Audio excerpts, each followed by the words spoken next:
welcome to Sunday School for Grace Baptist Church for September 6th, 2020.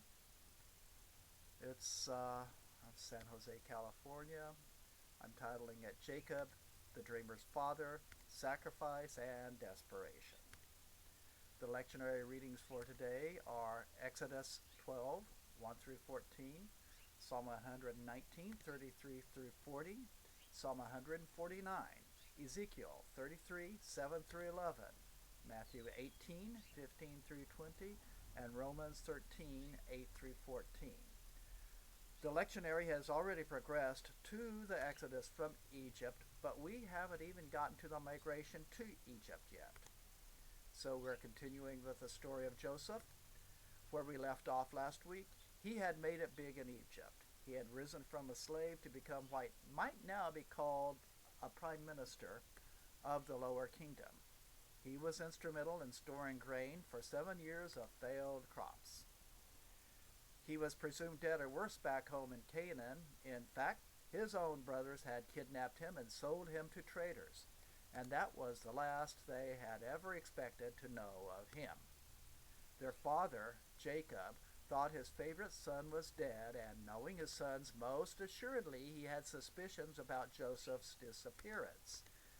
Genesis 42, 1 through 43, 14.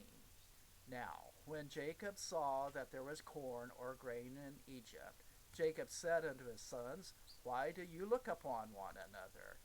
And he continued, Behold, I have heard that there is grain in Egypt. Why don't you go down there and buy us something from there, that we may live and not die?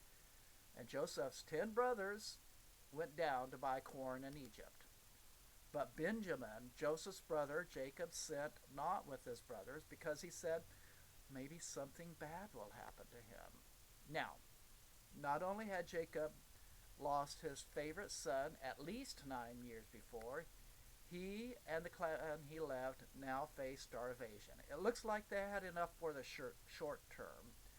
We can make all sorts of suppositions, but they were probably wealthy nomads, and they would move around at the very least from summer pastures to winter pastures to trade livestock for crops from local agricultures. They raised their own cows. They bought grain. The local people, because of the famine, did not have anything to trade. Jacob's clan probably had cows and sheep and, goats, but they couldn't get grain. And the sons of Israel is another word for Jacob, they came to buy corn among those that came to the land of Egypt, for the famine was in the land of Canaan, widespread. A lot of people went to Egypt. And Joseph was the governor over the land of Egypt. And he was the one who was in charge of selling to all the people of the land. And Joseph's brothers came, and they bowed down before him with their faces to the earth, just like you were supposed to do when you met someone high muckety muck back in those days. And Joseph saw his brothers, and he knew them, but he made themselves strange unto them, and spake roughly unto them, and he said unto them, Where have you come from? And they said, From the land of Canaan, to buy food. So he knew them, they didn't know him, and Joseph knew his brethren, but they didn't know him. So Joseph does not exactly welcome his brothers with open arms. He has doubts. He is also dressed up as an Egyptian, and to his brothers, all Egyptians probably look alike. Failing to see your kinship in others? Could that be a problem? Well, we don't know. And Joseph remembered the dreams which he had dreamed of them. You know, the ones where all the sheaves and grain and stuff bowed down to him. And he said unto them, You are spies, to see the frailties, the vulnerabilities of the land. That's why you're here. And they said to him, No, my lord, we are just here to buy food. And we are all one man's sons, and we are true men. We, your servants, we are not spies. And he said unto them, No, but to see the vulnerabilities of this land of Egypt. That's why you're here. You're spies. And they said, No, it's true. There's 12 of us, the sons of one man, and there's only 10. One of us is gone, but the youngest, he stayed home with our father. And Joseph said unto him, that's why I said you're spies, because you only brought 10 of you. Here's what you shall be proved. By the life of Pharaoh, you shall not go forth from hence, except your youngest brother come here. So this is what you're going to do. Send one of you, let him go get your brother, and you are going to stay in prison, that your words may be proved, whether there be any truth in you, or else, as long as Pharaoh the king lives, surely you are all spies. And he put them all together in jail for 3 days. Not exactly what they were expecting. They were with a crowd of people. They hadn't kidnapped or massacred anybody for years and years, and now they were in jail. What a bummer. And Joseph said unto them the third day, this is what you're going to do, and I'll let you live, because I fear God. If you be true people, then let one of your brothers be bound in the house of your prison, and you go take your grain for the famine in your families. But bring your youngest brother to me. That way I'll know that your words are true, and you don't die. And they said, okay, we'll do it. And they said to one another, we are verily guilty concerning our brother, and that we saw the anguish of his soul when he besought us. They're talking about Joseph. And we would not hear. Therefore is this distress come upon us. But Reuben answered them, saying, didn't I say unto you, saying, do not sin against a child, and ye would not hear? Therefore, behold, also his blood is required. So they're thinking vengeance is happening. And they knew not that Joseph understood them, for he spoke unto them by an interpreter. And he turned himself from them, and he wept. He cried. And he turned back around unto them, and talked with them, and took from them Simeon, and bound him before their eyes. Just a review. Reuben is Jacob's first son. He's the oldest one. He had been the heir apparent, but it had been removed as chief heir to Jacob because he had had an affair with one of his father's concubines. Not good. He had hoped to return to his father's good graces by restoring Joseph to him just in the nick of time. But he wasn't in the nick of time, and he lost out again. Simeon was the second son. He would have been next in line to be chief heir, but he, along with Levi, Jacob's third son, had instigated a massacre of the town of Shechem. That meant they weren't trustworthy. This put their entire clan in danger from the surrounding people, and, people don't like having murderers around them for some reason, and removed him from being the chief heir. Well, back to Egypt. Joseph commanded them to fill their sacks with corn and to restore every man's money into his sack, and gave them provision for the way also. And this he did unto them, and they laded their donkeys with corn and went away. And as one of them opened his sack to give his donkey provender in it in, he saw his money, for it was in his sack's mouth. And he said unto his brethren, my money is restored, and look, it's even in my sack. And their hearts failed him, and they were afraid, saying to him, what is God trying to do to us?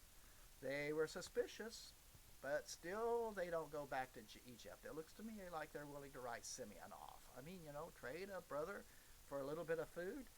They only got 20 pieces of silver for Joseph. Simeon was a better deal. And they came into Jacob, their father, in the land of Canaan, and told him all that befell them. And this is what they said. The man who was the Lord of the land, he spoke badly to us. And he said we were spies of the country. And we said unto him, we are true people. We're not spies. But we're just 12 brothers, the sons of one father, and one is gone. He's dead. And the youngest is this day with our father in the land of Canaan. And the man, the Lord of the country, said unto us, this is how I know that you are true people. Leave one of your brothers here with me and take food for the famine of your households, and be gone. And bring your youngest brother unto me, then I'll know that you are not spies. But if you are true men, so will I deliver you your brother, and ye shall have traffic, or you'll get to trade things with the land. Now the youngest brother is Benjamin. He is nowhere close in line to being the chief heir, but is now Jacob's favorite son, replacing Joseph. And it came to pass, as they emptied their sacks, that behold, every man's bundle of money was in his sack. When both they and their father saw the bundles of money, they were afraid. And Jacob their father said unto them, Me ye have bereaved of my children. Joseph is not, he's dead. And Simeon is not, he's in prison in Egypt. And you want to take Benjamin away from me too? All these things are against me. Reuben tries one more time to redeem himself. I hope his kids weren't listening, because here's what he said. And Reuben spake unto his father, saying, Kill my two sons, if I bring them not unto you.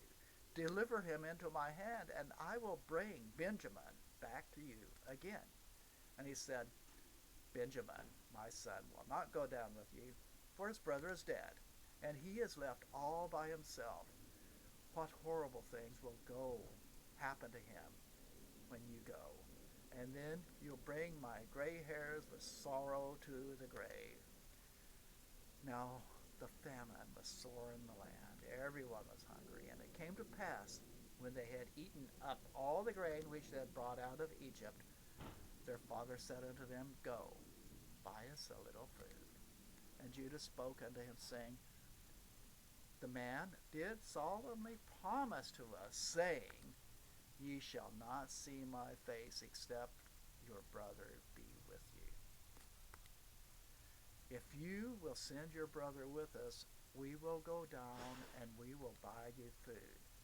But if you will not send him, we will not go down. For this is what the man said to us, You shall not see my face, except your brother be with you. And Israel, that's Jacob, said, Wherefore did you do so bad as to tell him you had yet a brother? And they said, He just asked us right out, and he asked of us of our kindred, and saying, Is your father alive? And you have another brother? And we told him according to the tenor of those words, but we certainly didn't know that he would say, Bring your brother down. Okay, Judah is Jacob's fourth son, and he's now the heir apparent. Instead of offering up his children to appease his father, he offers up himself and his inheritance. And Judah said unto Israel his father, Send the lad, send Benjamin with me, and we will arise, and we will go, that we may live and not die, both we and you, and also the little ones. And I will be a surety for him. If of my hand you can require him, if I bring him not back to you, and if I do not put him back before you, then let me bear the blame forever. For if we had just gone earlier, we would have returned twice now. And their father Israel, who's Jacob, said unto them, If it must be so now, do this. Take of the best fruits of the land in your vessels, and carry down that crazy man a present, a little balm, a little honey, little spices, a little myrrh, a little nuts, and some almonds. So this is why I explained that they had some stuff, just not enough to really live on. As herders, they were now in a worse condition than the people of the land. They had been kind of up now. Now they had stuff. They had honey, they had spices, they had nuts and the almonds. They just did not have grain. Jacob is willing now to send Benjamin to meet this strange man in Egypt, if it will save the rest of the family. If he loses Benjamin, he will have lost 3 of his 12 sons, and that's what he's facing, and that would be heartbreaking. But he also has a promise from this strange weirdo in Egypt that Benjamin would be returned safely. So that's where we stop the story now. So what are the lessons that we can learn from this part of the story of Joseph? Well, sacrifice is admirable, but sometimes it isn't enough or it just does not work. History complicates things. What you have done has consequences.